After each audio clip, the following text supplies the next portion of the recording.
ქალაქ ზუგდიდის მუნიციპალიტეტის ცენტრალური ბიბლიოთეკის დარბაზში დღეს მკითხველის კონკურსი 2014-ის დასკვნითი ეტაპი ჩატარდა.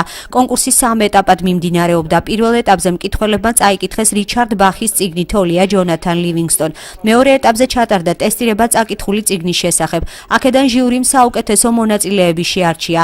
დღეს კი ჩატარდა მესამე ეტაპი დასკვნითი შემაჯამებელი ღონისძიება. კონკურსანტებმა ჟიურის წინაშე შთაბეჭდილებებზე ისაუბრეს.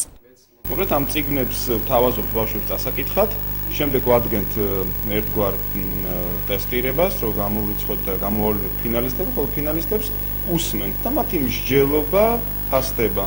ის, ვინც საუკეთესოდ წარმოაჩენს ცოდნას, გაგებას, საუკეთესოდ შეაფასებს მის მიერ წაკითხულ წიგნს, მას ვაჯილდოებთ ძალიან გამოსადეგი პრიზებით.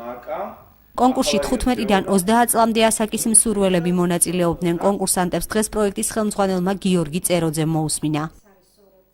როდესაც ადამიანი კონკურსში მონაწილეობს, რა თქმა უნდა, მისთვის მნიშვნელოვანია, რომ ფინალში მაინც მოხვდეს, თუ არ გაიმარჯვებს მაინც ფინალში და რა თქმა უნდა, ჩვენთვისაც სასიხარულო იყო და რომც არ მოუხვედრილიყავი, თქვათ, ფინალში და რომც არ გავიმარჯვე, ჩვენთვის ამ წიგნის წაკითხვა გაცილებით უფრო მეტი მომცა, ვიდრე ფინალისტობა და ვიდრე მობილური ტელეფონი ან სხვა ფასიანი პრიზები.